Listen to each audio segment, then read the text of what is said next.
In today's video, I'm going to teach you how to create an invoice in Go High Level. We'll walk through the process from the payments area all the way to saving your invoice, so by the end, you'll know exactly what to click and what information you need to enter. First, from inside your Go High Level account, go to the left-hand menu and look for the option labeled Payments. This is a section where you manage anything related to charges, subscriptions, and of course, invoices. Go ahead and click on Payments to open that area. Once you're in the Payments section, you'll see several tabs or options.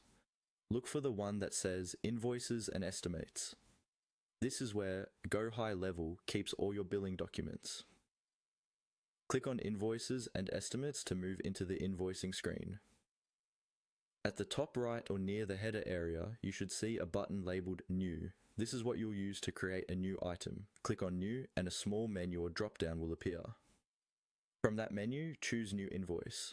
This tells the system that you want to create a fresh invoice from scratch, rather than an estimate or something else. After you click New Invoice, you'll be taken to a form where you can enter all the details. Now you'll fill in the invoice details.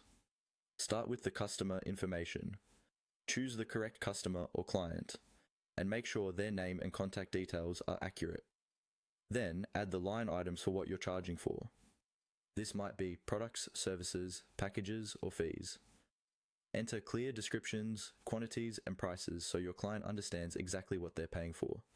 You can also set the invoice date, due date, and any applicable taxes or discounts. Take a moment to double check the totals and make sure everything looks correct.